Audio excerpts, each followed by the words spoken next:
Bismillahirrahmanirrahim.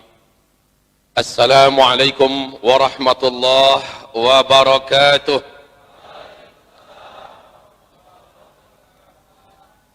Alhamdulillahi rabbil alamin wal aqibatu lil muttaqin wala udwana illa 'alal zalimin. Ashhadu an la ilaha illallah wa ashhadu anna sayyidana wa habibana Muhammadan abduhu wa rasuluh la nabiyya ba'dah.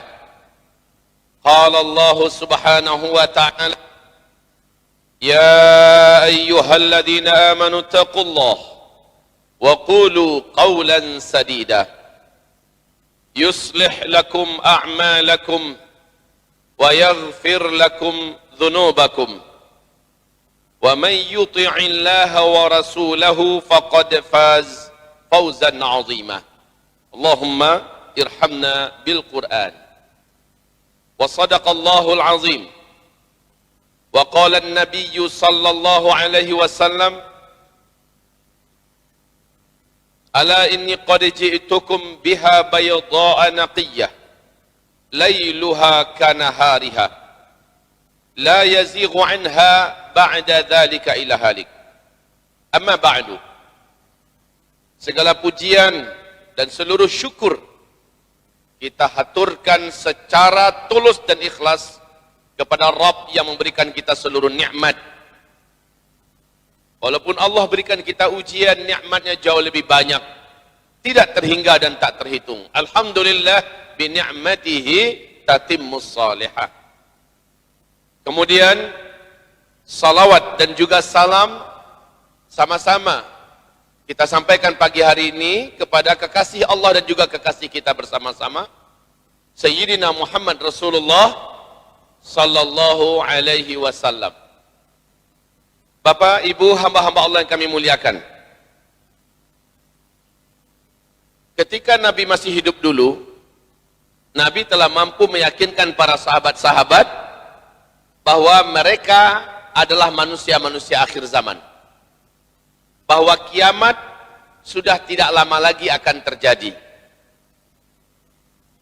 Kesuksesan Nabi ini terbukti dengan setiap kali ada nampak fenomena di permukaan, para sahabat langsung mengkait-kaitkan dengan hadis-hadis akhir zaman. Seperti Ibnu Sayyad, para sahabat banyak yang yakin Ibnu Sayyad ini adalah Dajjal. Seperti meteor yang mendekati bumi, Ibnu Abbas yakin bahwa besok dukhan sudah dimulai.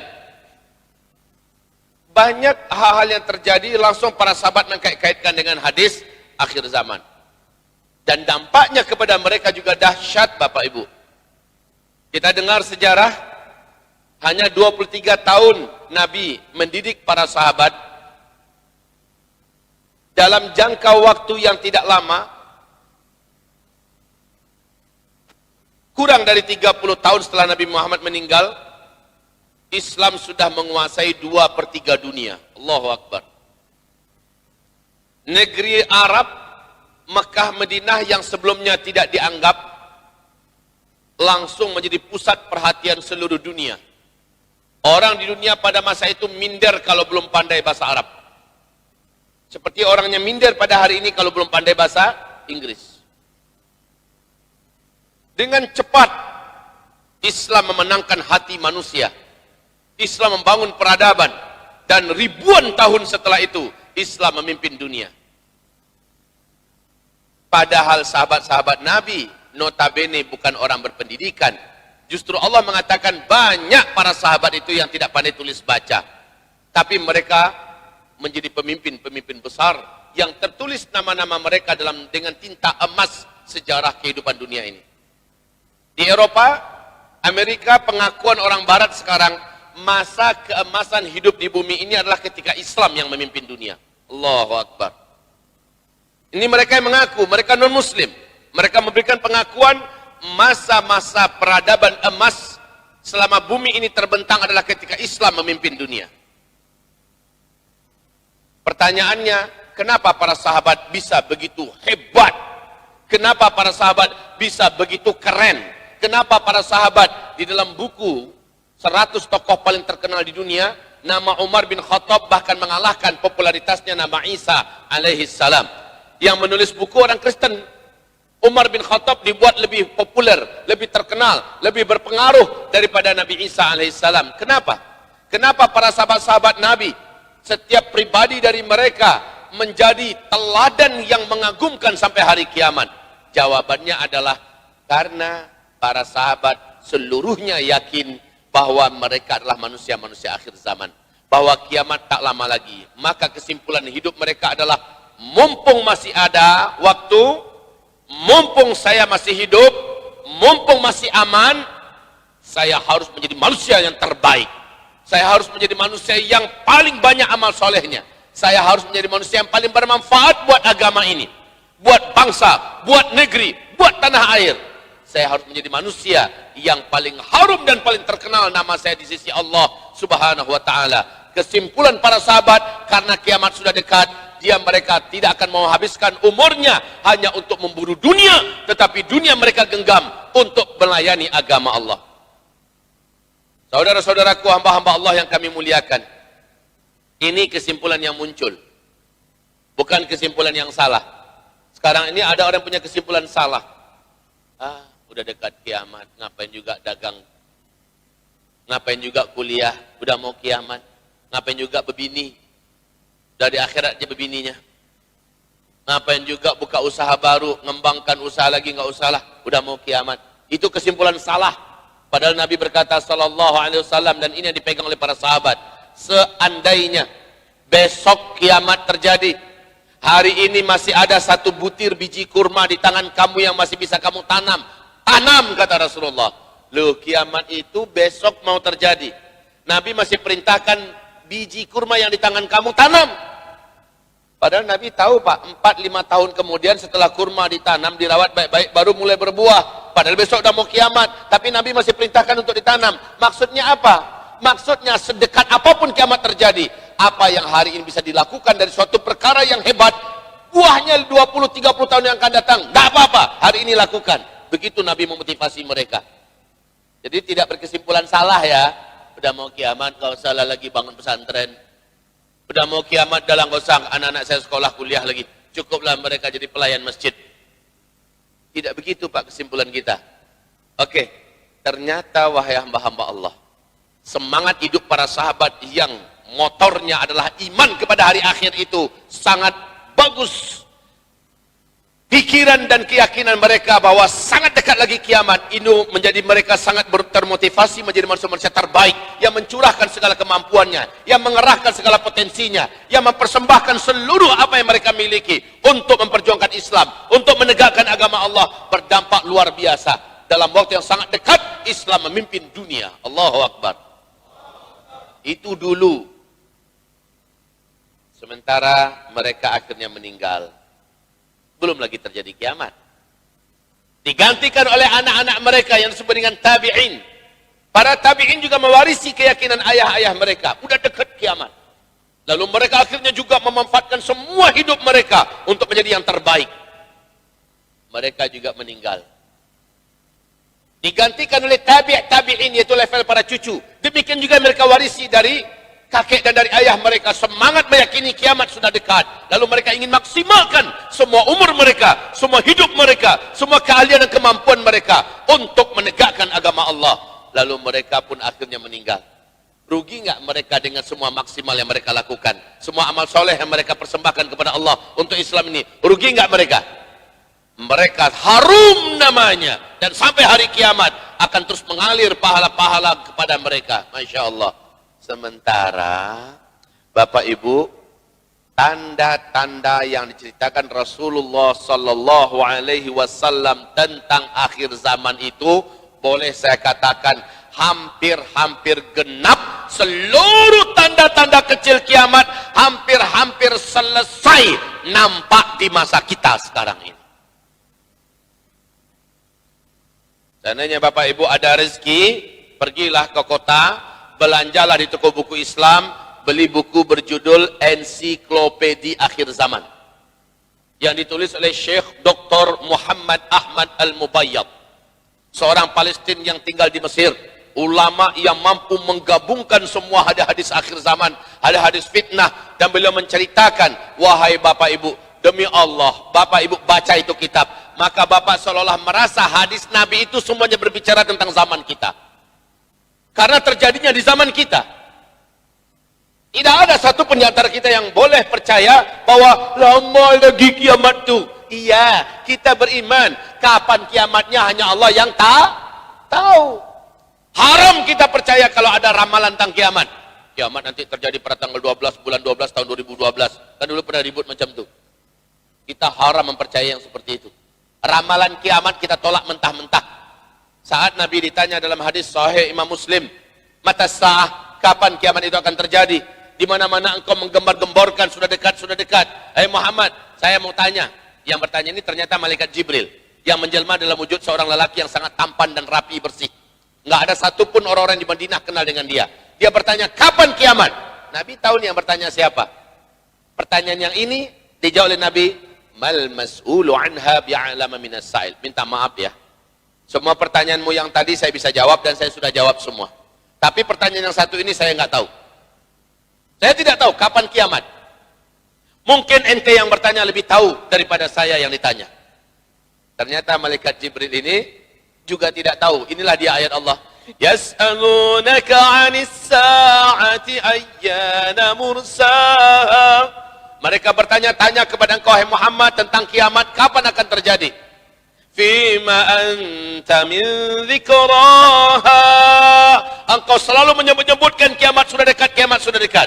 Macam saya ini ceramah kiamat sudah dekat, ya. Saya sebut-sebutkan.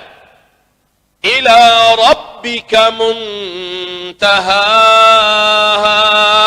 Katakan pada mereka semua, hanya Allah yang tahu kapan tepatnya kejadian hari, tanggal, bulan, dan tahunnya. Hanya Allah yang tahu.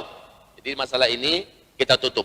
Kita tak akan bicara hari, tanggal, bulan, tahun. Kita tutup. Tapi kewajiban kita mengetahui tanda-tandanya wajib. Ini yang ditanya oleh malaikat Jibril kepada Nabi Muhammad. Akhbirni an amaratiha. Ada enggak tanda-tandanya, hai Muhammad? Bahwa kalau tanda-tanda ini sudah terjadi, berarti kiamat sudah sangat dekat. Apa kata Rasulullah? Kalau ini pertanyaanmu, ini mah gua banget. Saya spesialisnya. Allah sudah bocorkan beberapa informasi tentang apa-apa yang akan terjadi menjelang kiamat sudah dekat. Nah, di hadis ini Nabi menjawab, yang paling mudah engkau lihat, dan jika ini sudah terjadi berarti jarak antara masa engkau dengan kiamat sudah sangat dekat. Kau perhatikan baik-baik. Antaridal amatu rabataha wa antaral hufatal uratal alah ri'a asya yatatawalun fil bunyan. Kau perhatikan baik-baik. Apabila sudah muncul suatu kaum, mereka sebelumnya miskin, kere-kere, paling banter mereka hanya para penggembala ternak.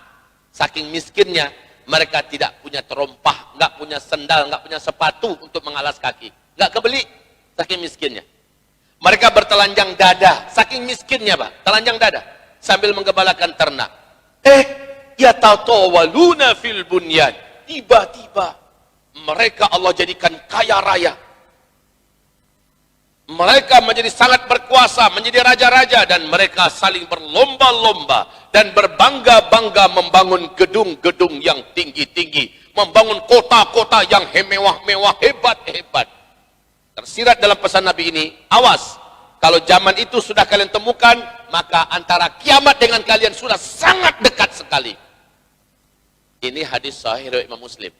Di dalam hadis riwayat Imam Ahmad, Abdullah ibnu Abbas bertanya kepada Rasulullah, ya Rasulullah, siapakah yang engkau maksud? Kere, miskin, penggembala ternak, tidak beralas kaki, bertelanjang dada, tiba-tiba menjadi kaya raya dan sangat berkuasa. Lalu mereka saling berlomba-lomba dan berbangga-bangga membangun gedung-gedung yang tinggi-tinggi, kota-kota yang megah-megah, mewah-mewah. Siapa yang kau maksud ya Rasulullah? Bahwa jika zaman itu sudah datang, maka jarak antara kami dengan kiamat sudah sangat dekat. Siapa itu ya Rasul? Jawaban Nabi, humul Arab. Mereka adalah bangsa Arab. Ayo kita lihat fakta sekarang. Kita lihat fakta, Bu.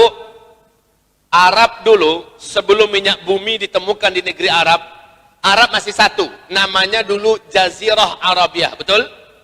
Saya bertanya pada Bapak Ibu, sebelum minyak bumi ditemukan di Jazirah Arabiah, apakah Arab kaya raya apa miskin?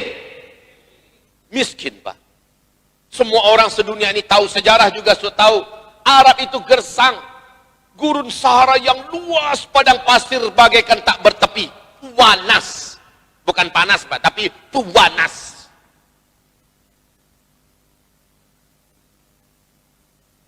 Benar-benar tidak ada sesuatu yang bisa diharapkan untuk melihat masa depan, Pak, di Jazirah Arabiah. Dulu. Tapi setelah minyak bumi ditemukan di Jazirah Arabiah, langsung negeri ini menjadi negeri petrodolar. Menjadi negeri terkaya di dunia. Dan mereka pecah menjadi beberapa pecahan negara yang terkaya di dunia. 1. Qatar. 2. Bahrain. 3. Kuwait. 4. Uni Emirat Arab. 5. Arab Saudi. 6. Oman. Silakan Bapak Ibu lihat apa yang dilakukan oleh pemimpin-pemimpin dari masing-masing negara pecahan Jazirah Arabiah ini hari ini. Lihat, Pak, mereka sedang berlomba-lomba apa tidak membangun gedung-gedung yang mewah-mewah, menciptakan kota-kota yang super canggih dan super mahal, super mewah di dunia. Lihat, yang terdekat di hati kita lah Masjidil Haram, Mekah. Bagaimana yang dibuat oleh kerajaan Arab Saudi sekitar Masjidil Haram. Ka'bah kita bagaikan satu titik tahi lalat kecil, dikelilingi oleh hotel-hotel bintang 5 yang hebat-hebat, tinggi-tinggi dan mewah-mewah. Ya Pak ya, tahun ini Makkah akan dinobatkan sebagai kota termewah dan termahal di dunia. Termahal di dunia. Lihat Madinatul Munawwarah, Masjid Nabawi, tak ada istana di bumi ini yang mampu menandingi indahnya dan besarnya, megahnya Masjid An-Nabawi kita di Madinah Al-Munawwarah. Tapi Masjid Nabawi yang tiang-tiang menaranya saja begitu banyak, hari ini sudah mau tenggelam, Pak. Bapak kalau masuk kota Madinah, sudah nggak nampak lagi, hampir-hampir Bapak tidak bisa nampak lagi Masjid Nabawinya. Kenapa? Sudah dikelilingi oleh hotel-hotel bintang 5, megah-megah, mewah-mewah dan tinggi-tinggi. Ibu kota Riyadh, saat Raja Abdullah masih hidup, Pangeran Salman diangkat menjadi gubernur untuk ibu kota Riyadh. Oleh Pangeran Salman, ibu kota Riyadh disulap menjadi kota metropolitan ala Eropa, bahkan sekarang lebih hebat daripada Eropa. Jeddah jangan ditanya kemajuan pembangunan hari ini di Jeddah. Ini baru Arab Saudi ya, baru Arab Saudi. Bagaimana dengan Kuwait, negara kecil sebelahnya? Wow, Masya Allah. Tidak ada satu kota pun di Eropa yang nggak minder dengan pembangunan yang ada di Kuwait hari ini. Arab Saudi lewat oleh Kuwait. Masya Allah. Tapi Kuwait telah dikalahkan oleh negara di sebelahnya, Bahrain. Kita tahu Bahrain salah satu destinasi wisata termewah, termegah dan terindah di dunia, Pak. Dengan model hotel-hotel dan bangunan-bangunnya yang luar biasa. Bahrain juga salah satu tempat pusat maksiat dunia. Hari ini Bahrain yang begitu hebat dan canggih, angkat tangan, angkat topi, mengalah dan mengaku kalah dibandingkan dengan negara sebelahnya, Uni Emirat Arab. Di Uni Emirat Arab itu ibu kotanya sebenarnya Abu Dhabi. Bapak kalau naik pesawat mau umroh, sengajakan naik Etihad ya, naik Etihad. Turunnya pasti di Abu Dhabi. Mesti transit di situ. Kalau perlu ambil waktu yang transitnya 24 jam. Nanti ada fasilitas kita dibawa jalan-jalan keliling Abu Dhabi, Pak. Gratis. Lihat Abu Dhabi. Saya waktu diundang oleh Duta Besar Republik Indonesia kita yang ada di Uni Emirat Arab, diminta oleh masyarakat kaum muslimin di sana, 5 hari saya bawa istri saya berdakwah di Uni Emirat Arab. 5 hari. Di sela-sela itu saya diajak jalan-jalan oleh komunitas muslim di sana, jalan-jalan keliling Abu Dhabi. Saya nggak percaya, Pak, kalau saya sedang ada di Arab. Demi Allah saya nggak percaya. Benar nggak saya di Arab ini? Sebegitu canggihnya, sebegini hebatnya. Lalu saya akhirnya diajak jalan-jalan ke sebuah hotel bintang 7. Kita kenal selama ini hanya bintang 5. Di Abu Dhabi ada hotel bintang 7. Dan memang nggak tanggung-tanggung. Bu, ibu kalau mau nginap di hotel bintang 7 itu, harga kamarnya yang menengah ke bawah, yang harga menengah ke bawahnya, satu malam Pak, hanya 150 juta.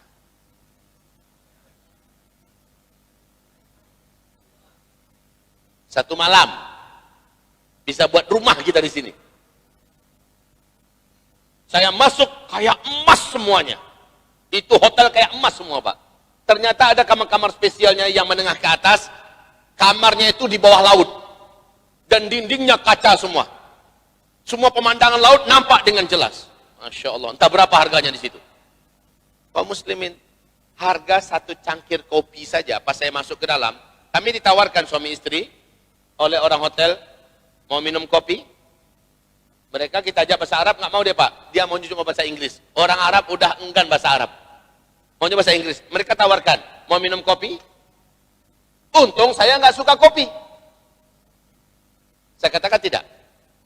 Apa kata kaum muslimin di sana yang mendampingi kami, yang menjadi dalil atau guide bagi kami? Alhamdulillah Ustadz nggak minum kopi di sini. Kenapa saya bilang? Sempat Ustadz minum Ustadz. Tahu nggak Ustadz? Satu cangkir kopi di sini harganya 5 juta. Saya balik bertanya, kenapa? Ternyata kopi itu di bagian atasnya ditaburi emas murni yang sudah dirancang dapat larut dalam lambung. Ditaburi semacam serbuk Pak, tapi emas. Ya Allah, emas diminum. Pikir hati saya, untung saya nggak minum, alhamdulillah. Untuk apa minum emas? Diminum sekarang, besok sama kuning dengan kuning-kuning yang lain.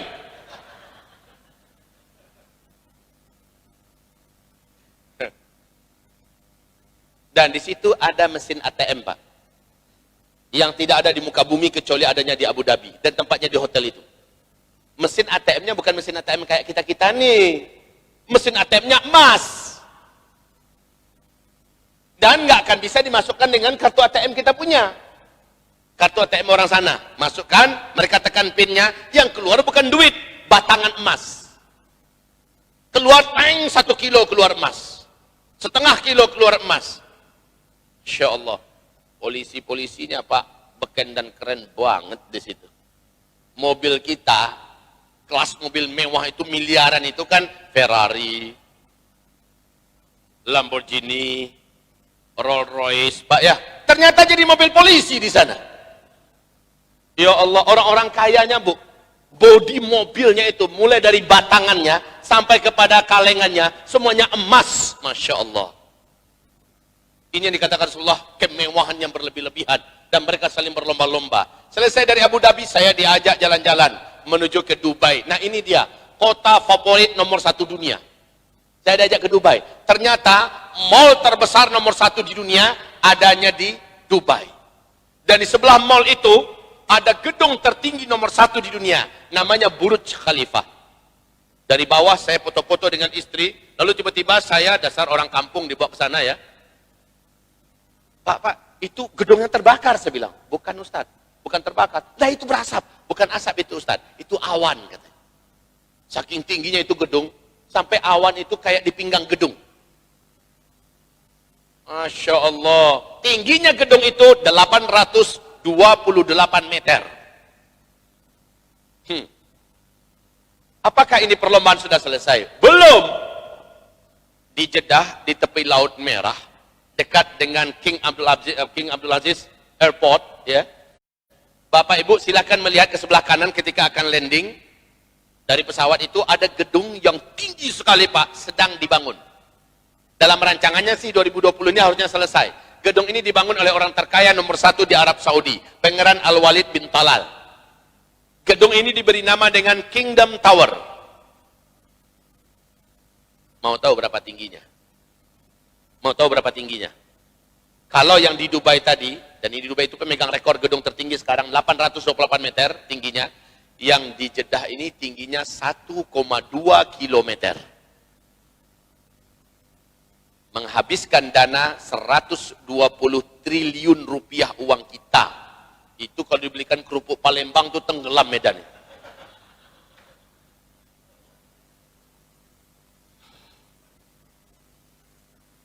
Sudahkah selesai perlombaan ini? Belum. Waktu saya mau pulang dari Dubai, konsulat jenderal di sana kasih saya hadiah berupa sebuah buku, Pak, sejarah Arab. Buku itu Lux edition, mewah buku itu, Pak, dan semuanya full color kecuali halaman-halaman depannya ternyata gambar Arab zaman dulu masih hitam putih fotonya, Pak. Di situ saya lihat, saya baca ada bahasa Arabnya dan terjemahnya bahasa Inggris. Saya baca Arab tahun 1969. Tahu enggak Bapak Ibu apa yang saya lihat dalam foto di situ?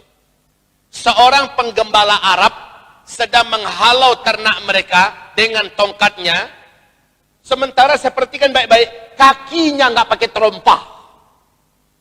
Bajunya hanya rompi, Pak, rompi saja, tak pakai baju kaos dalam, tidak pakai baju, betul-betul telanjang dada. Ya Allah, penggembala ternak tidak beralas kaki, bertelanjang dada. Besar incat mata saya, Pak. Biji mata saya melotot. Saya kaget. Ya Allah, ini kan hadis Nabi. Miskin, kere, penggembala ternak, tidak beralas kaki, bertelanjang dada, tiba-tiba menjadi kaya raya. Ya Allah, inilah dia. Jika zaman itu sudah kalian temukan, jarak masa antara kalian dengan kiamat sudah sangat dekat. Ada enggak yang mau membantah di sini? Ini bukan cocokologi ya, mencocok-cocokkan hadis akhir zaman dengan apa yang nampak. Tapi benar-benar tujuan Nabi menjelaskan tentang tanda-tanda akhir zaman, agar kita selalu membaca apa yang nampak dan dilihat kepada hadis. Ditemukan persesuaiannya. Demi apa? Demi merawat dan menjaga tentang akidah bahwa kita sudah sangat dekat dengan kiamat. Agar terawat itu. Ini ada kelompok yang merasa paling sunnah di Indonesia ini. Kelompok ini alergi betul dengan ceramah akhir zaman ini. Itu ustaz-ustaz akhir zaman, itu ustaz fitnah akhir zaman gitu. Mereka ini pandainya cuma mencocok-cocokkan. Mereka adalah ustaz cocokologi. Lah kalau nggak boleh dicocok-cocokkan hadis akhir zaman dengan fenomena yang nampak di permukaan, buat apa Nabi menjelaskan tentang tanda-tanda akhir zaman? Dan kalau nggak boleh, ngapain juga sahabat mencocok-cocokkan Ibnu Sayyad dengan Dajjal? Dan Nabi tidak menentang itu, Nabi tidak melarang. Supaya tumbuh tetap hidup dalam dada mereka tentang keyakinan akhir zaman itu tetap hidup. Kalau memang nggak boleh, kenapa tidak ada sahabat yang membantah Ibnu Abbas ketika mereka yakin bahwa meteor yang mendekati bumi besok dukhan dimulai. Lalu dukhan itu tanda besar kiamat. Lalu kenapa tidak ada yang membantah? Kalau nggak boleh mencocok-cocokkan. Ini orang-orang yang so ilmiah mencoba melemahkan semangat umat tentang meyakini kita sudah di akhir zaman.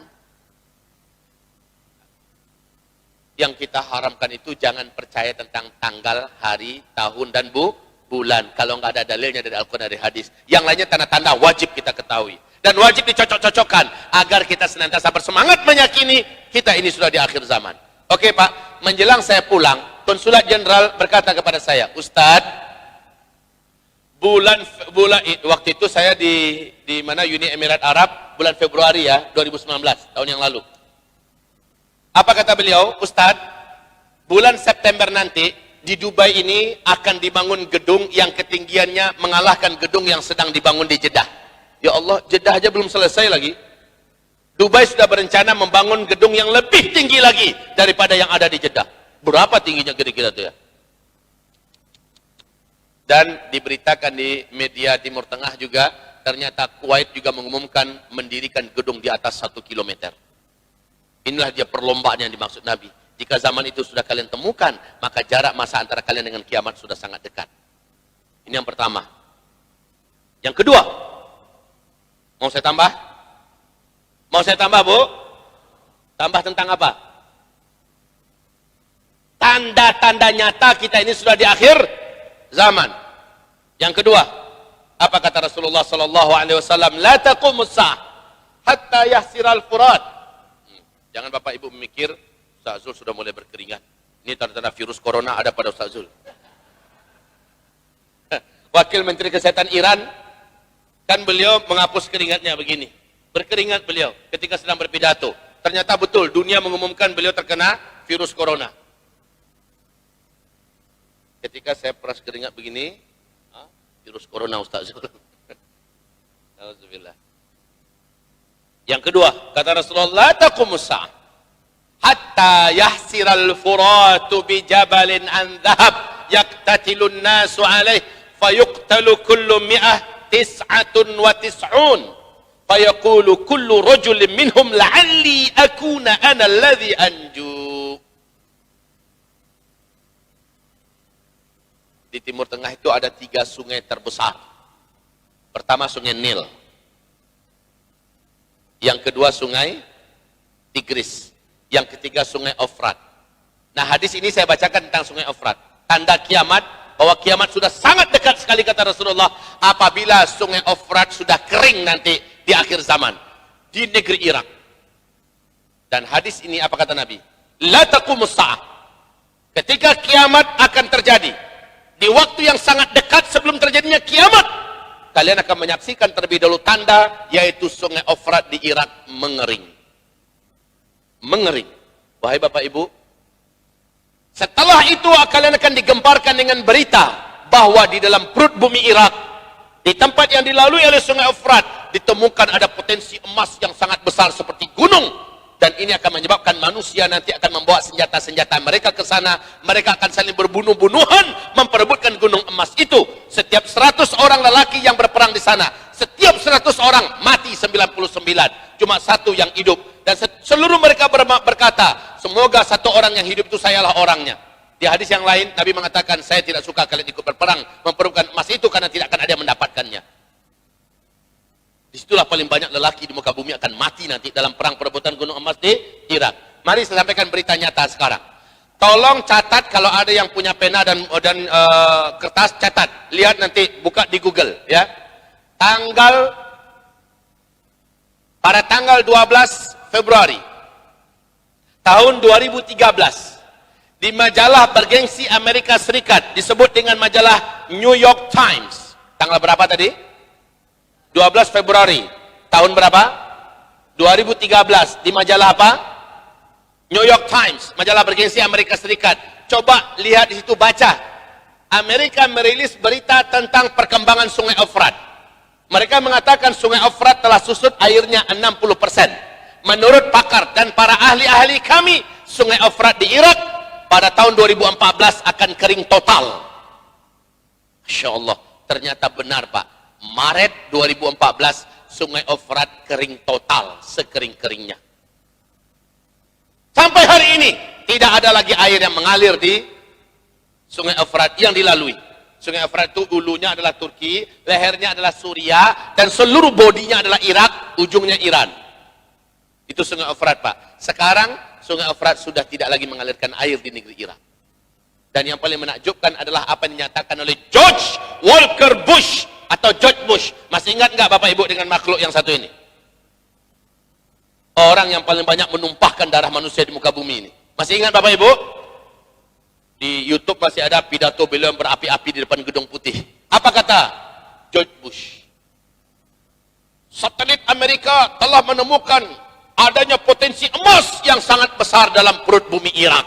Allahu Akbar. Amerika Serikat selaku polisi dunia akan memastikan emas ini aman dari tangan-tangan para penjahat-penjahat yang tidak bertanggung jawab. Itu kata makhluk satu ini.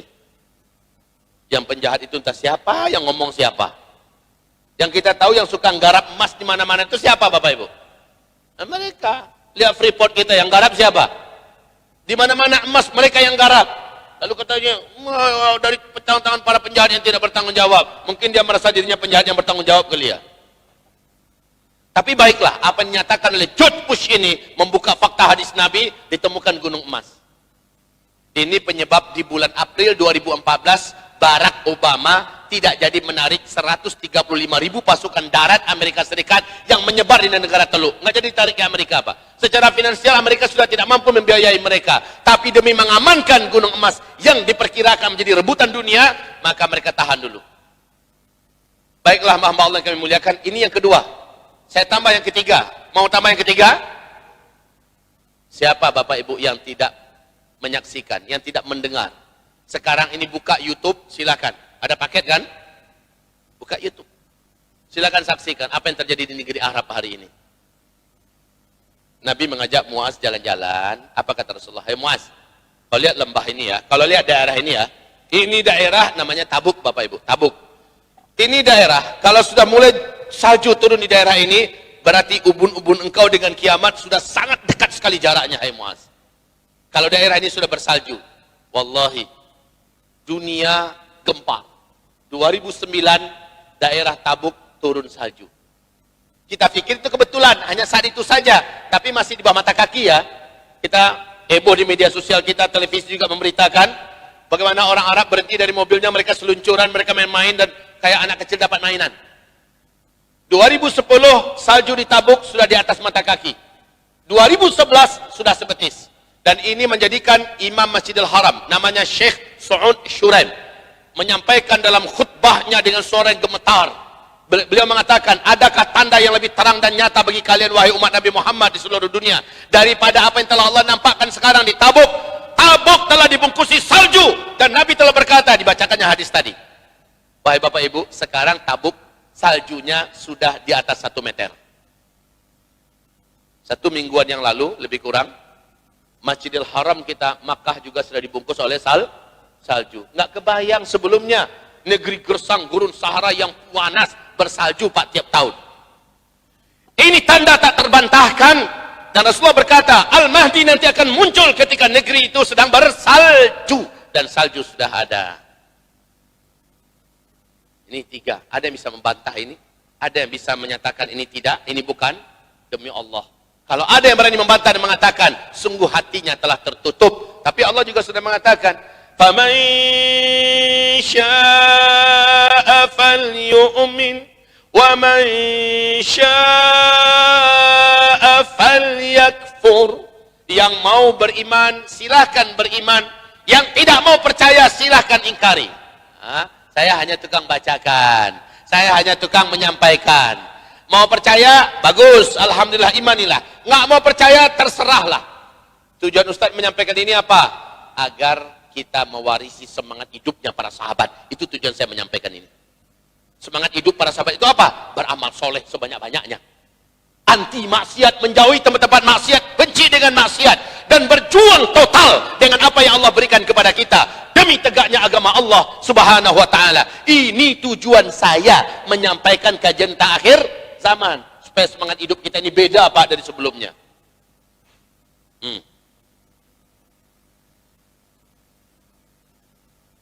Bapak Ibu, saya terlalu sering mengalami dalam agenda ceramah saya di berbagai provinsi di Indonesia, bahkan di luar negeri ya. Ketika saya menyampaikan tentang tanda-tanda akhir zaman ini, banyak kejadian yang aneh. Kadang-kadang hujan lebat, kadang-kadang seperti ini, kadang listriknya mati dan segala macamnya. Ya, itu adalah tanda di antara tanda-tanda bahwa ada pihak-pihak yang tidak menginginkan ceramah ini terjadi. Setan bangsa jin bekerja. Karena ini dampaknya dahsyat bagi orang yang mendengar, Pak. Tumbuh iman, menyala semangat untuk menjadi mukmin yang haqqan, muslim yang kafah. Malam tadi istri saya berpesan, udah katanya. Saya bawa istri saya. Udah, janganlah udah ceramah waktunya sebentar. Lamakanlah dah seperti dulu. Katanya. Jadi ceramah saya biasanya, Bu, untuk akhir zaman ini antara 2-3 jam.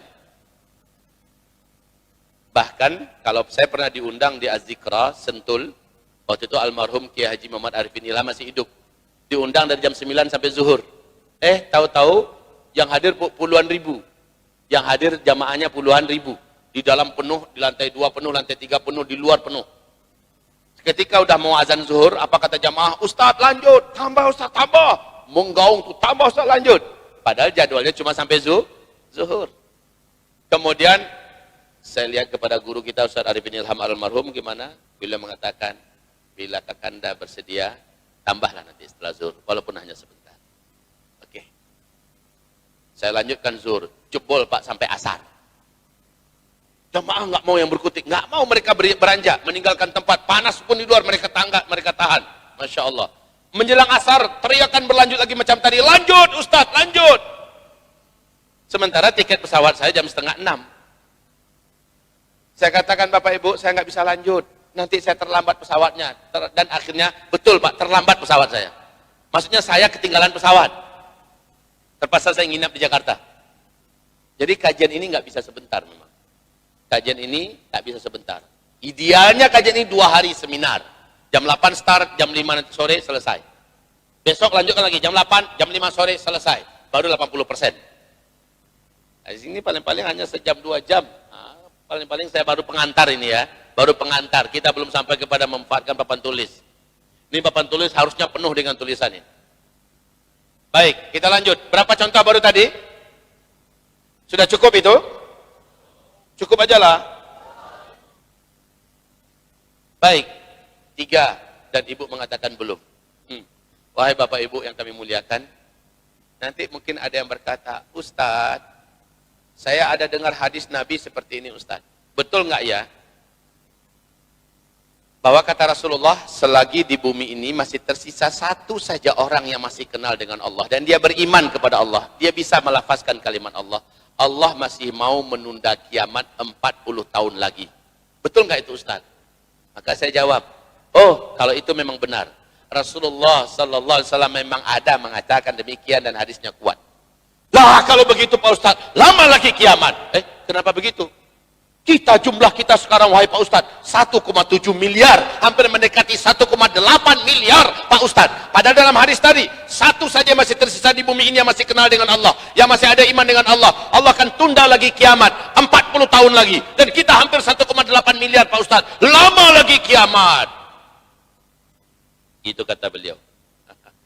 Maka, saya jawab kepadanya, Bu, dengerin semua ya kaum muslimin. Itu hadis memang Rasulullah yang menyampaikan demikian.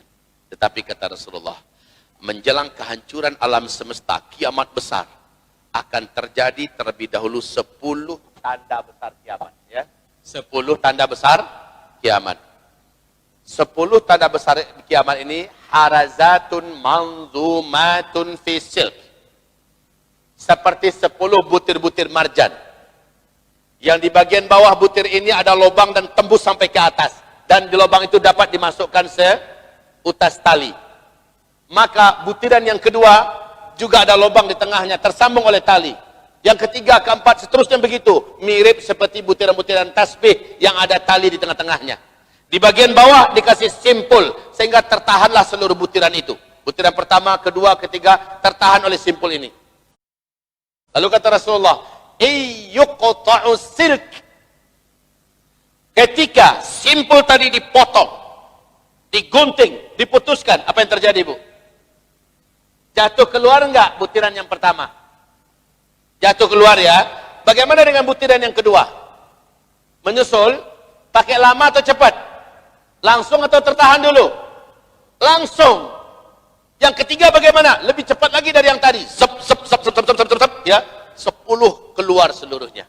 Kalau yang satu sudah terjadi, yang kedua sangat dekat jaraknya terjadi. Yang ketiga lebih dekat lagi daripada yang kedua tadi. Dan begitulah seterusnya. Nah, Rasul mengatakan 10 tanda besar kiamat ini kita umat Islam, umat Nabi Muhammad yang beriman diizinkan Allah menyaksikan sampai tanda besar kiamat yang ke-7 saja. Ya. Tanda besar kiamat yang pertama, yaitu bumi gelap gulita selama 40 hari 40 malam, tidak ada cahaya matahari yang masuk ke bumi. Orang tidak bisa membedakan kapan siang dan kapan malam. Lamanya 40 hari. Peristiwa ini disebut oleh Allah dalam Al-Quran dan oleh Rasulullah dengan sebutan dukhan. Dukhan ini adalah kabut debu yang teramat sangat tebal menutupi atmosfer bumi kita ini, bersatu dengan asap yang sangat tebal. Coba lihat di Jambi tahun yang lalu, kebakaran hutan jam 11 pagi, asap di Jambi sudah seperti membuat tengah malam kan?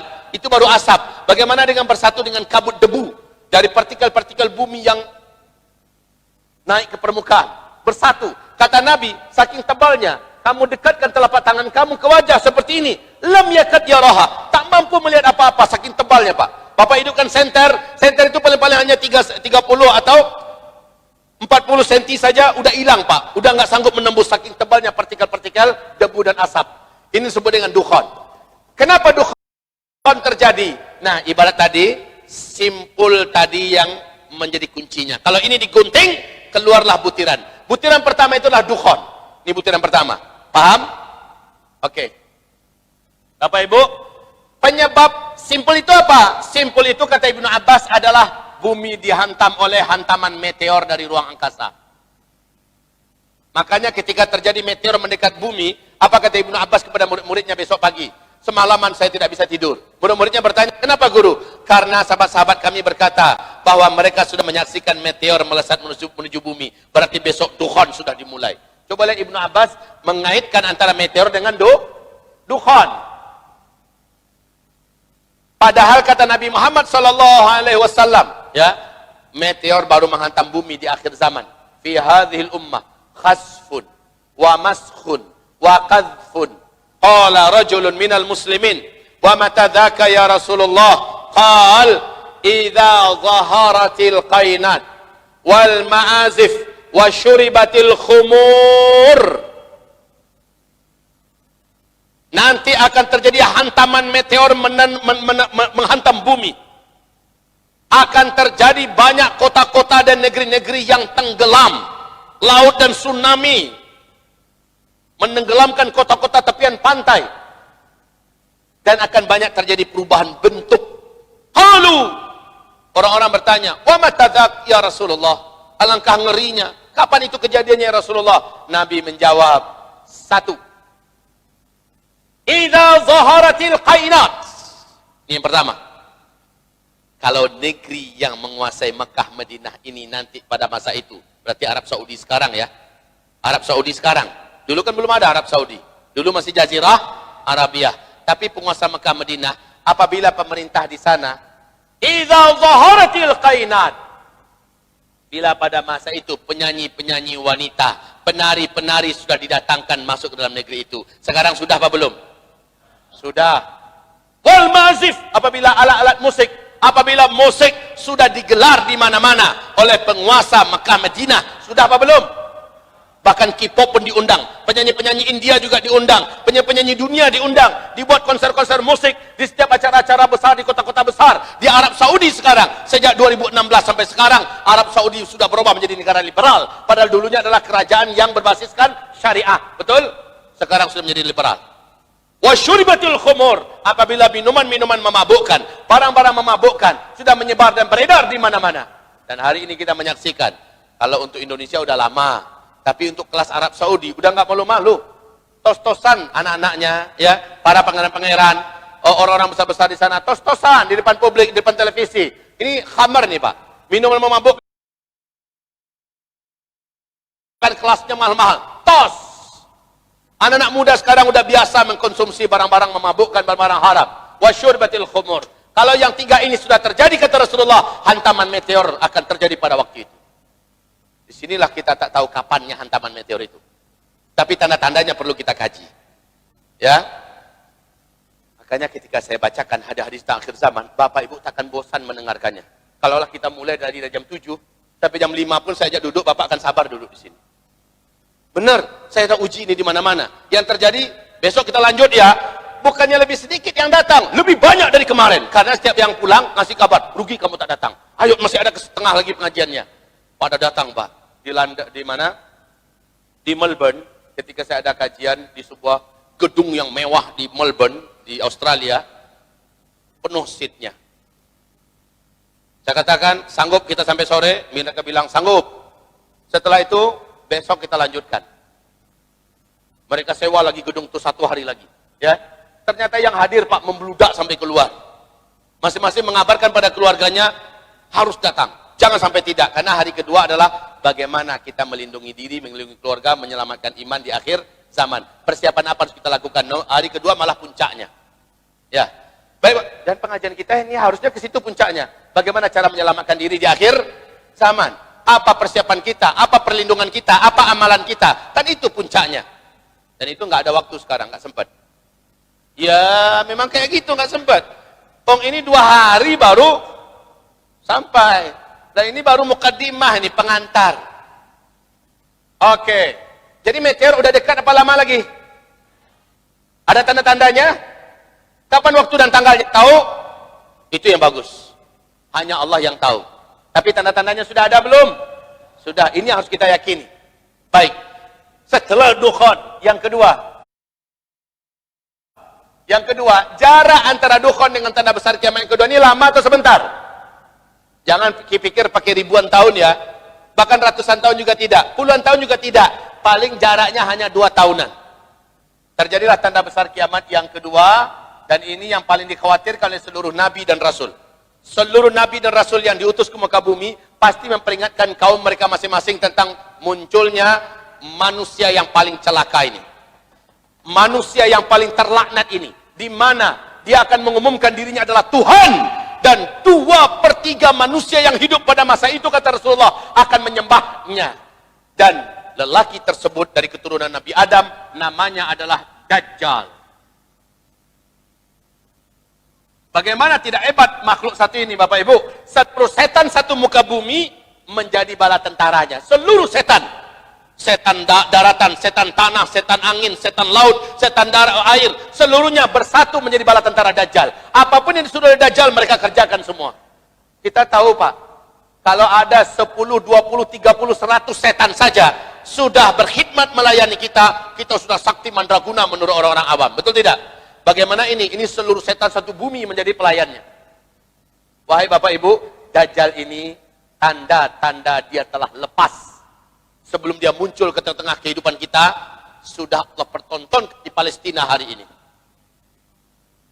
Ini kalau tidak ada halangan, mudah-mudahan tanggal 17 Maret, saya bawa istri dan rombongan pergi ke Palestina, insya Allah.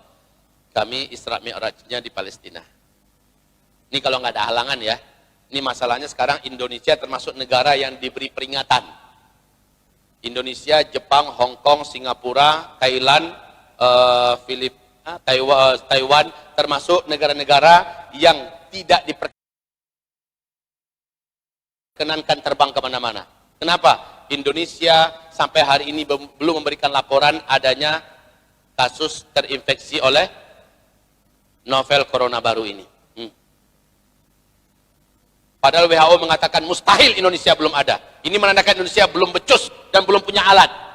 Dengan karena itu, maka Arab Saudi kemarin melarang orang-orang Indonesia tak boleh terbang ke umroh. Ya kan? Yang udah nyampe, dah aja Pak, suruh pulang balik. Inilah kekhawatiran kita itu terjadi. Wahai Bapak Ibu yang kami muliakan, kita lanjut ya. Nah, di Palestina, kata Rasulullah, tanda Dajjal dilepaskan oleh Allah Subhanahu wa taala apabila 3 tanda alam ini sudah terjadi di Palestina. Yang pertama, Danau Tiberias menyusut. Dan Danau Tiberias sejak 2003 sampai sekarang terus menyusut airnya. Sudah lebih daripada 35%. Yang kedua, apabila mata air Zuhar yang tak jauh dari Danau Tiberias sudah tidak berair lagi. Padahal penduduknya mengandalkan air itu untuk makan minum, bercocok tanam. Sejak hampir 3 tahun ini, mata air Zuhar di Palestina sudah tidak mengeluarkan air, satu tetes pun tak keluar lagi mata air. Hadis ini sahih ya, riwayat Imam Muslim, diceritakan oleh Fatimah binti Qais. Hadis ini terkenal dengan sebutan hadis Al-Jassasah. Ini para alim ulama mesti mendengar kisah hadis ini. Tanda yang ketiga adalah kebun kurma di Baisan. Baisan ini masih milik Palestina Pak, yang sekarang sudah dijajah oleh Israel dan daerahnya berdekatan dengan Yordania. Kebun kurma di Baisan sudah tidak berbuah. Silakan Bapak saksikan dari dekat. Idul Adha kemarin saya dengan 96 orang jamaah Pak, sholat kami Idul Adhanya di Palestina. Dan kami berkunjung ke tempat ini. Maka dengan ini saya dengan lantang mengatakan, demi Allah, manusia yang paling kita khawatirkan dan seluruh Nabi dan Rasul khawatir kemunculannya, hari ini telah lepas ikatan-ikatannya. Sebab tanda-tanda alamnya sudah terjadi. Banyak tanda-tanda yang lain. Kalaulah kita ada waktu, kita cerita tentang Dajjal ini. Sayangnya waktu nggak ada. Kan lumayan lah, saya sebutkan sedikit kan lumayan. Oh ya, nanti tolong beli paket, buka YouTube. Judul ceramah saya adalah Menyingkap Rahasia dan Fitnah Al-Masih Ad-Dajjal. Apa judulnya? Menyingkap rahasia dan fitnah Al-Masih. Tentang Dajjal saja di sana saya menceramahkan 2,5 jam. Kalau Bapak Ibu ingin tahu semua dalil-dalilnya agar jangan dikatakan saya mendongeng, ada hadisnya sahih Pak tentang Dajjal mutawatir ini. Berita-beritanya mutawatir. Mutawatir itu apa? Kekuatan riwayatnya setara dengan kekuatan riwayat ayat-ayat Al-Qur'an. Oke? Nah, Dajjal ini ternyata setelah mengelilingi seluruh dunia, tidak ada satu kota pun di muka bumi yang tidak dimasuki oleh Dajjal. Dajjal akan masuk ke seluruh kota-kota di muka bumi. Dan banyak penduduk di muka bumi saat itu yang percaya Dajjal adalah Tuhan. Dan mereka menyembah Dajjal. Rasul berkata sallallahu alaihi wasallam, yang paling banyak menjadi penyembah dajjal dari kalangan umatku nanti adalah orang-orang munafik dan kaum wanita. Ibu wanita, Bu? Semoga bukan ibu orangnya. Ya Rabb, amin. Makanya ibu wajib tahu tentang dajjal, Bu. Karena makhluk ini kita tak tahu bulan berapa, tahun berapa dia muncul. Yang jelas tanda-tandanya bahwa dia telah dilepaskan. Rasulullah mengatakan, jarak antara dia dilepaskan dan dia muncul ke tengah manusia adalah 40, kata Nabi. Nabi tidak menguraikan 40-nya 40 jam, 40 hari, 40 minggu, 40 bulan, atau 40 tahun. Nabi tidak merinci, tetapi 40. Baik hamba-hamba Allah, setelah itu Dajjal akan berakhir dengan tanda besar kiamat yang ketiga. Jarak antara Dajjal dengan tanda besar kiamat yang ketiga hanya 1 tahun, 2 bulan, 2 minggu saja. Maka terjadilah tanda besar kiamat yang ketiga. Satu-satunya yang mampu menghentikan dan mengakhiri Dajjal adalah Allah turunkan simpanan yang Allah simpan di langit dunia. Dan Nabi Muhammad waktu Isra Mi'raj berjumpa dengan beliau. Aku telah berjumpa dengan saudaraku Isa, kata Rasulullah. Inilah dia tanda besar kiamat yang misi terbesar Nabi Isa nanti di akhir zaman adalah Allah turunkan kembali untuk menghabisi Dajjal. Dajjal dihabisi dan dibunuh oleh Nabi Isa. Pernah Umar bin Khattab saking yakinnya Ibnu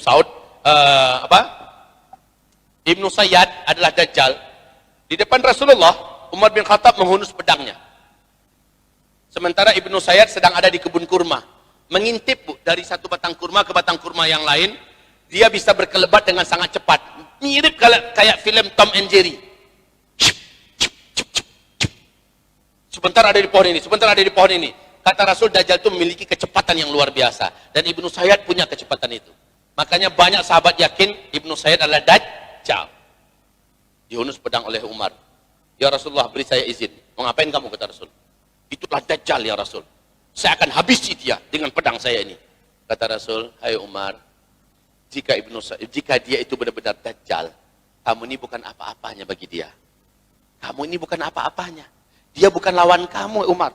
Umar itu tahu enggak, Bapak? Tinggi, besar, sigap, cepat, dan pintarnya luar biasa. Orang, Pak, kalau sejazirah Arab ada pertandingan, kalau sekarang kan MMA namanya ya, pertandingan MMA. Kalau dengar lawannya Umar bin Khattab langsung ngeceng di celana lawan itu. Diyakini takkan menang, Pak, melawan Umar. Lah Umar bin Khattab itu tinggi, besar, kokoh, kekar, dan cepat, sigap, pintar lagi. Lengkap pada Umar bin Khattab. Umar bin Khattab itu kalau naik ke atas sebuah kuda perang, dan kuda itu kuda dewasa ya, bukan kuda poni. Kuda dewasa, Umar naik ke atas punggung kuda dewasa yang sudah besar. Lalu apa kata para sahabat? Seandainya Umar tidak meletakkan kakinya di atas tirap, tempat meletakkan kaki itu, seandainya nggak diletakkan, dibiarkan saja bergelantung, kuda jalan, dua ujung kaki Umar ini bisa membuat 2 garis di tanah.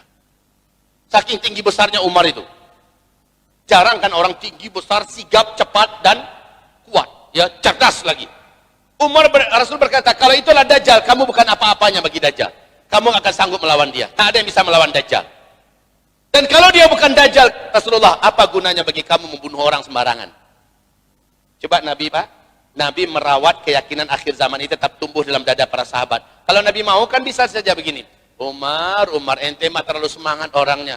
Itu bukan Dajjal. Dajjal nanti di akhir zaman, hai Umar. Kalau Nabi mau ngomong gitu kan bisa aja, Pak.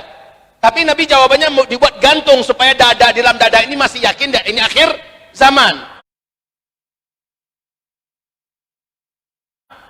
Sengaja Nabi membiarkan keyakinan itu tetap terawat. Apa kata Nabi tadi? Kalau dia Dajjal, kamu bukan lawannya. Kalau dia bukan Dajjal, kamu bunuh orang sembarang, pengguna bagi kamu. Kan begitu kan bahasa Nabi? Sampai mati Umar bin Khattab setelah Rasulullah meninggal, lalu diganti oleh Abu Bakar As-Siddiq. Abu Bakar meninggal, Umar yang menjadi Amirul Mukminin. Sampai meninggalnya Umar, sebelum beliau menghembuskan nafas terakhir, Umar masih bersumpah, demi Allah, saya yakin betul Ibnu Sayyad itulah Dajjal. Coba lihat, keyakinan ini masih terjaga. Baik hamba-hamba Allah, ternyata Dajjal yang bisa mengakhirinya hanyalah Nabi Isa. Nabi Isa nanti akan menghancurkan seluruh salib yang ada di muka bumi. Dan orang-orang Kristen satu bumi ini akan bersyahadat dengan asyhadu an la ilaha. Masya Allah. Kemudian terjadilah tanda besar kiamat yang keempat. Hitungannya hanya beberapa bulan ini. Dari Nabi Isa membunuh Dajjal, beberapa bulan kemudian akan muncullah tanda besar kiamat yang keempat. Apa itu? Allah ceritakan dalam surat Al-Kahfi.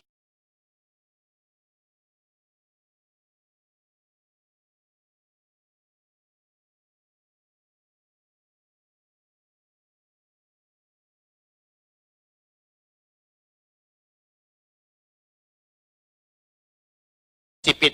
Mereka brutal dan jahat, tak punya hati, tak punya perasaan.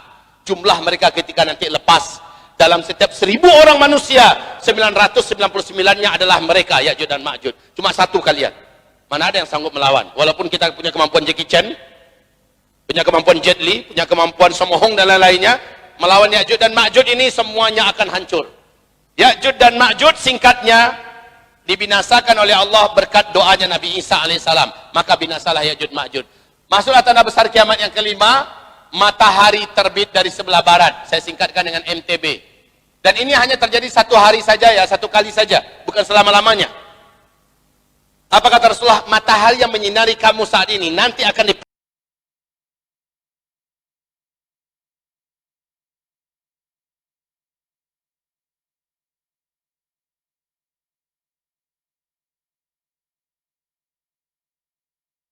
oleh Allah Subhanahu wa taala dan dia meninggalkan posisinya. Lalu matahari sujud di bawah arasy kepada Allah. Kemudian Allah, kamu di dunia merasakan malam yang panjang seperti 3 malam berturut-turut. Lalu Allah perintahkan matahari, kembalilah kamu ke tempat kamu semula dan terbitlah kamu dari tempat biasanya kamu tenggelam. Maka ketika matahari terbit, saat itu orang berlomba-lomba ingin taubat, yang masih menunda taubat. Berlomba-lomba ingin bersyahadat, yang masih mau menunda untuk masuk Islam. Tapi Allah sudah tutup seluruh amal soleh, tidak lagi diterima. Allah sudah tutup seluruh pintu taubat. Masih ingat nggak hadisnya? Selama matahari belum terbit dari barat atau nyawa belum sampai tenggorokan, pintu taubat masih terbuka. Masih ingat kan? Jadi setelah matahari terbit dari barat, nggak terbuka lagi, ditutup pintu taubat selama-lamanya. Tetapi setelah matahari sampai di pertengahan, di atas kepala kita, Pak, dia kembali bergerak menuju ke barat dan tenggelam seperti biasa di barat. Kemudian besoknya dia terbit dari tempat sebelah timur, seperti biasa. Maka kata Nabi, setelah itu barulah di waktu duhanya terjadi tanda besar kiamat yang keenam. Apa tanda besar kiamat yang keenam? Ini ada di dalam Al-Quran, surat An-Naml ayat 82, yaitu dari dalam perut bumi. Awas, ini bukan dongengan, tapi ini dalam Al-Quran. Surat apa tadi? An-Naml ayat berapa? Allah menyebutkan muncul binatang raksasa berkaki banyak, bertangan banyak dari perut bumi. Dia akan muncul di 3 tempat yang berbeda-beda di bumi ini. Binatang ini ramah dan bisa berbicara dengan manusia. Dan dia membawa tongkat Nabi Musa dan cincin Nabi Sulaiman. Manusia dengan cepat ditangkap-tangkapi oleh binatang ini dan diberi tanda langsung. Apabila dia menangkap orang beriman, maka cincin Nabi Sulaiman diusapkan ke wajahnya. Wajah ini langsung bercahaya putih bersih. Apabila dia menangkap orang kafir, ujung tongkat Nabi Musa diketokkan ke kepalanya. Tok, menghitamlah wajah orang ini. Setelah itu orang ini dilepaskan kembali dan binatang meneruskan menangkap-nangkapi manusia dan beri tanda. Dan binatang ini terakhir munculnya yang ketiga, kata Rasulullah, dari dalam perut bumi Mekah. Ya, dan juga manusia di sana diberi tanda, lalu dia masuk kembali. Setelah itu manusia di bumi sudah bisa membedakan diri mereka masing-masing. Kalau ketemu yang wajahnya hitam, hai kafir, minumlah ini. Apa kata orang kafir? Terima kasih wahai orang mukmin, saya tak butuh minum. Jadi panggilan saat itu mukmin dan kafir aja, bukan non muslim. Ya kafir, ya kafir, wahai mukmin. Begitu panggilan nanti ya. Baik Bapak Ibu yang kami muliakan, setelah itu barulah tanda besar kiamat yang ketujuh. Ini tadi hadis yang saya bacakan, kamu hanya diizinkan oleh Allah menyaksikan tanda besar kiamat sampai yang ketujuh saja. Apa tanda besar kiamat yang ketujuh? Tanda besar kiamat yang ketujuh adalah peristiwa berhembusnya angin lembut dari negeri timur. Angin lembut ini sejuk, berbau wangi kasturi. Ini bukan sembarang angin ternyata. Memang dia angin lembut, sejuk, dan wangi kasturi. Angin ini, kata Rasulullah SAW, bersumber dari timur. Di hadis yang lain dari Yaman. Angin ini dengan cepat membungkus bumi. Siapa saja di bumi ini ada orang Islam yang dalam dadanya ada iman kepada Allah. Walaupun imannya hanya seujung kuku. Orang itu ada di pulau, ada di gunung, ada di gua, ada di gurun Sahara, di mana saja ada orang Islam yang ada iman di dadanya, maka angin lembut yang sejuk dan mematikan ini, ternyata ini anginnya angin kematian ya.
Kanak-kanak, remaja, dewasa, rata-rata usia 25 tahun menikah tidak? Ini rata-rata nih. Kemudian lahir anak. Nah, anak itu dianggap sudah generasi kedua. Generasi berikutnya, ya kan? Satu atau dua generasi. Kalau 25 tahun satu generasi, berarti 50 tahun dua generasi. Nabi mengatakan Allah tunda lagi 40 tahun lagi. Nyambung tidak? Nyambung banget. Maka berarti kita akan meninggal serentak nanti. Yang meninggal ini siapa? Orang-orang yang lulus dengan ujian terakhir dari Allah, yaitu Dajjal. Karena akan banyak umat Islam yang gagal. Ketika Dajjal keluar, Dajjal membawa gunungan makanan, Bu. Sementara orang sedang kelaparan di muka bumi. Dajjal hanya akan berikan makanan kepada orang yang mau beriman kepadanya. Dajjal akan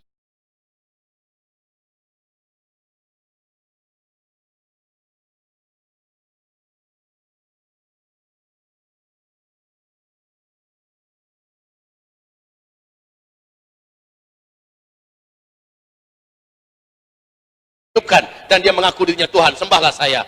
Banyak manusia akan menyembah. Jadi siapapun yang menyembah Dajjal, dia tak akan pernah beriman lagi kepada Allah sampai dia mati. Dan dia akan kekal di neraka jahanam selama-lamanya. Ingat, 2/3 manusia nanti akan menyembah Dajjal. Wahai Bapak Ibu, finish, berakhir sudah. Terjawab tidak masalah yang tadi? Orang berkata, lama lagi kiamat. Terjawab tidak? Yaitu dengan kematian saran.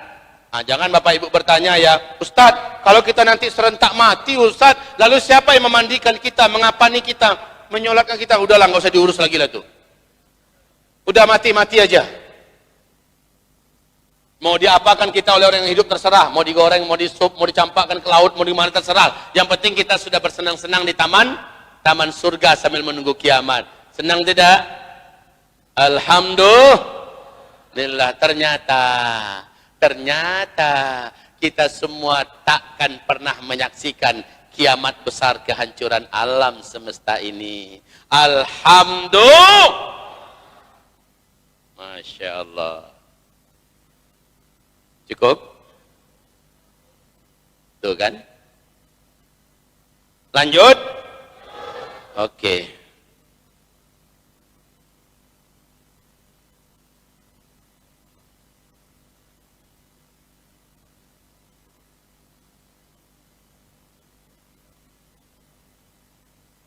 Ya, begini ya, kaum muslimin yang kami muliakan, panitia membuat pesan kepada saya, Ustadz, kami mengadakan donasi untuk acara ini, baru terkumpul 2 juta, bantu untuk menggerakkan donasi Ustadz. Mau Bapak Ibu tambah lagi tadi kumpulan infaknya, mau? Kalau enggak saya lanjut nih. Ya, sekarang lanjutkan, kumpulkan lagi infaknya. Tetapi ingat, setelah kita mengkaji ini, harusnya infak yang kita keluarkan beda dari yang tadi. Kalau tadi kelas infaknya baru sebatang rokok, kalau tadi kelas infaknya baru sekelas 1 kali parkiran motor dan mobil, maka harusnya beda dong setelah ini. Setelah mendengarkan kajian ini, silakan, saya persilakan untuk panitia gerak kembali. Mana dia yang bergerak? Di depan, jangan dari belakang. Kalau di belakang orang nggak siap. Ya, dari depan.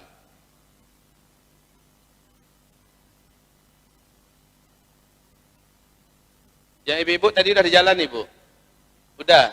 Biasanya ibu-ibu ini lebih ganas kalau berinfak daripada bapak, Bu. Nanti terakhir penutup, sebelum kita berdoa dan angkat tangan, baru saya juga akan menggalang donasi untuk pembangunan masjid di pesantren kami. Masjid kita juga sudah melimpah ruah manusianya, Pak. Udah nggak muat lagi. Udah sampai ke tanah-tanah orang melaksanakan sholat, mendengarkan pengajian. Jadi sekarang kita bantu panitia dan IO kita yang melaksanakan acara ini biar tercover biaya mengadakan acara, mengangkat agenda-agenda dan event-event yang indah dan mulia ini, kita cover dulu ini dan maksimalkan infak kita, ya. Oke, siap-siapkan dananya Bapak Ibu. Kelompok yang merasa paling sunnah di Indonesia ini mengatakan hadis dhaif itu kayak menjijikkan. Padahal yang disepakati untuk wajib dibuang itu hadis maudhu', hadis Nah sekarang tentang berapa lama dari start ke finish, ada dua kelompok hadis. Yang satu dhaif, yang kedua hasan li ghairi, berarti di atas dhaif. Nah Rasul berkata, saya singkatkan saja karena waktu ya. Nabi berkata, umur umatku adalah umur umat Yahudi dikurangi dengan umur umat Nasrani. Umur umat Yahudi itu dari Nabi Musa ke Nabi Isa 2000 tahun dalam sejarah, lebih-lebih sedikit. Umur umat Nasrani itu dari Nabi Isa ke Nabi Muhammad 600 tahun. 2000 kurang 600 jadi berapa? 1400 ya. Hitungannya yang dimaksud Nabi tentu saja hitungan Hijriah. Umur umatku dari sejak beliau diutus sampai habis umat Islam adalah umur umat Yahudi dikurangi umur umat Nasrani. 1400. Ustadz, kalau begitu sudah kebablasan dong Pak Ustadz. Sekarang kita sudah 1441 Hijriah. Tunggu dulu, ini baru satu kelompok. Kelompok kedua masih dari Abu Daud dan ini hadisnya Hasan li ghairi. Apa kata Rasulullah? Umur umatku di sisi Allah dari start ke finish di sisi Allah hanya 1 hari saja.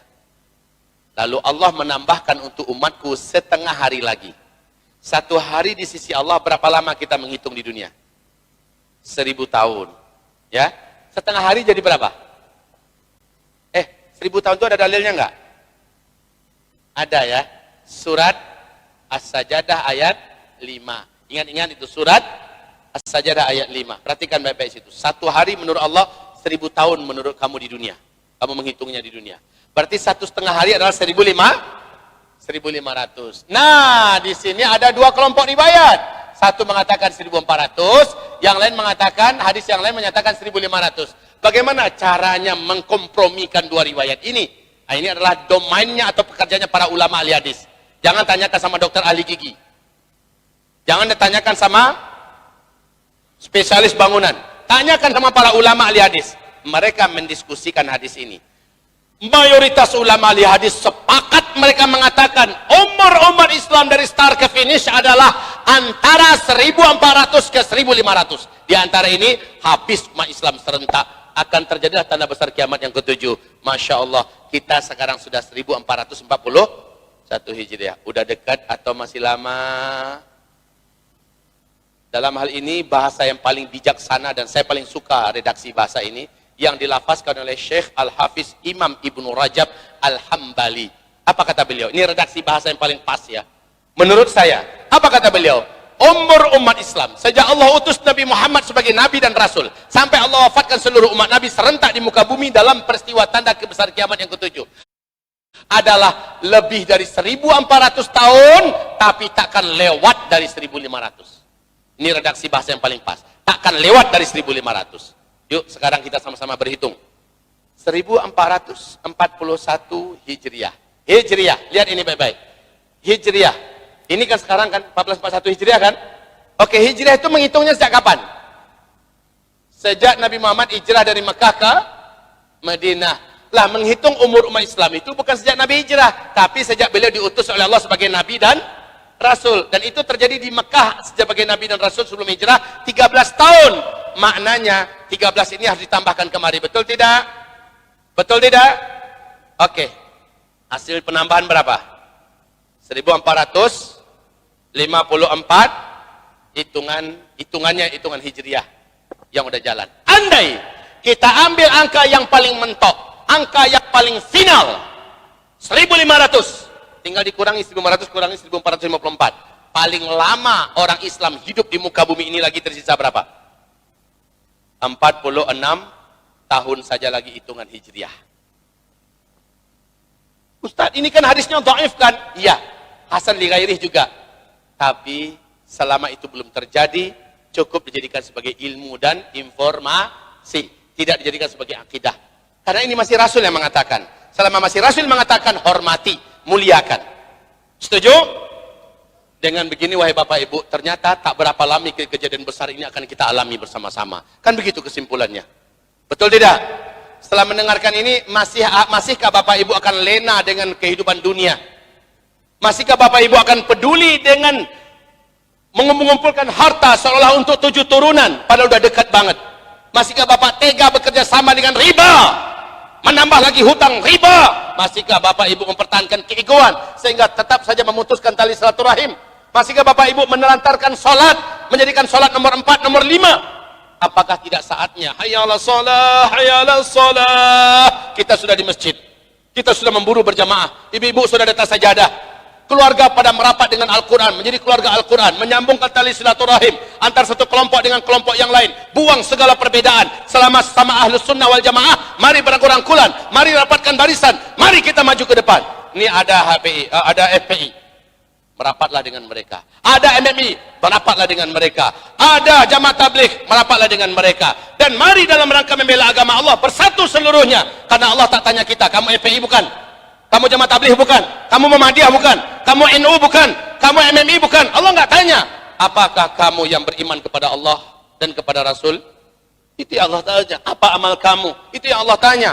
Bukan di kelompok mana kita. Ini akhir zaman. Kelompok-kelompok ini, sudahlah, uruslah rumah tangga masing-masing. Tapi untuk bela agama, mari kita saling merapatkan barisan. Ayo, jangan sampai ketemu di jalan, kayak lakum dinukum waliyadin. Apaan tuh? Ini saatnya kita saling merapat. Memaafkanlah. Utang cepat bayar. Hah? Kalau ada pembangunan masjid, ayo berlomba-lomba, Pak. Tak lama lagi semua harta yang ada takkan bisa dipakai. Tak lama lagi, demi Allah, tak lama lagi. Yang bisa kita nikmati adalah apa yang kita infakkan untuk agama Allah Subhanahu wa taala. Ini akhir zaman. Oke? Setelah mendengarkan kajian ini, kira-kira semangat hidup Bapak Ibu menjadi manusia yang baru muncul tidak? Oke? Jangan sampai pulang dari sini lemes, bahunya dah jatuh. Langkahnya sudah tergeser di tanah. Sampai ke rumah dilihat oleh bininya, "Bang, kenapa, Bang?" Udah dekat kiamat.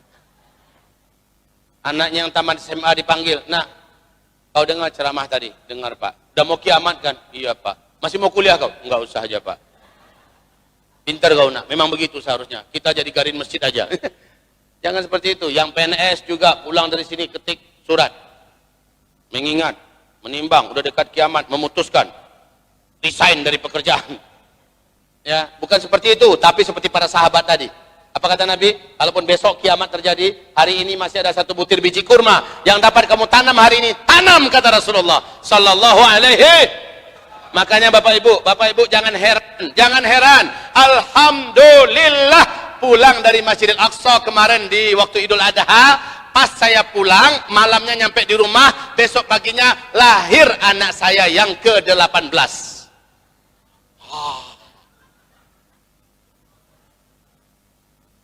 Kok banyak, Pak Ustadz? Ya banyak. Kenapa, Pak Ustadz? Semangat saya seperti menanam biji kurma tadi. Ya, saya ingin anak-anak saya jadi ulama-ulama besar dunia yang akan menerangi dunia ini 20-30 tahun yang akan datang. Lah Ustadz, ini kan udah dekat hitungan tahun di jari tangan. Iya, tapi saya tak peduli. Apapun yang positif yang bisa terjadi 20-30 tahun yang akan datang, hari ini bisa mulai hari ini.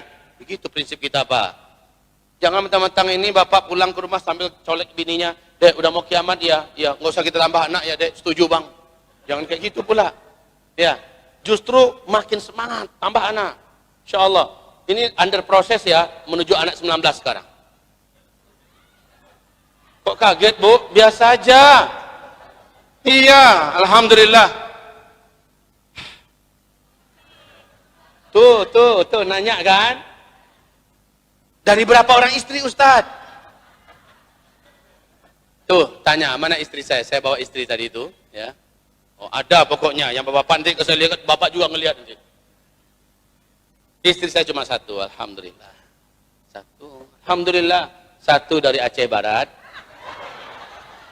Satu dari Jawa Barat.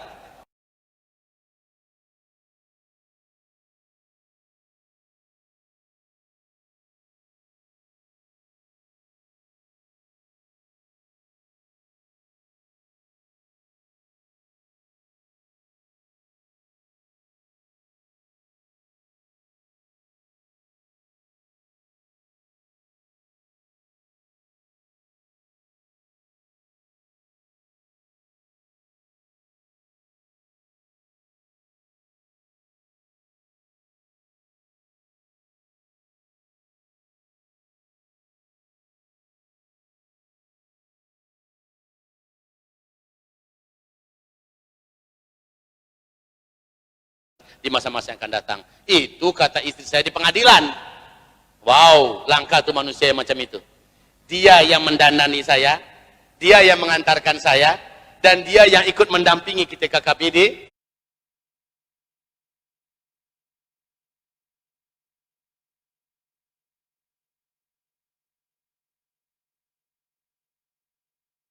Pelaminan. Istri macam ini istri surga itu. Setelah mereka berdua punya, mereka pula yang nyarikan berikutnya. Siapa lagi? What next? Who next? Ya kan? Udahlah kita lanjut ke pengajian inti kita lah. Tapi kita kembali kepada yang utama tadi Bapak Ibu. Kita kembali pada utama. Setelah dengarkan pengajian ini, jangan berpikir terlalu banyak untuk beramal soleh. Masukkan anak ke pesantren. Jangan mikir nanti anak jadi apa. Yang pasti jadi hafiz Quran, jadi ulama, jadi tokoh-tokoh masyarakat. Dan lagi yang ke depan ini sebentar lagi. Islam memimpin dunia. Nah, ketika Islam memimpin dunia, siapa sih yang dipercayakan untuk menggenggam dunia ini? Pasti orang-orang beriman yang berkualitas imannya. Betul tidak? Bukan profesor doktor, tetapi orang-orang yang hafiz Al-Quran. Orang-orang yang mendalam ilmu fikihnya, ilmu tauhidnya, ilmu akidahnya, ilmu tafsirnya. Para ulama-ulama, ya. Kita persiapkan anak-anak kita untuk itu. Baik Bapak Ibu, udah jam 12. Kita sayangnya tak sempat bertanya jawab. Padahal salah satu di antara kenikmatan kajian akhir zaman ini adalah buka diskusi, buka tanya jawab. Saya khawatir nanti pihak berikutnya gelisah karena mereka menanti ustaz-ustaznya, ternyata ustaznya masih di tempat yang jauh.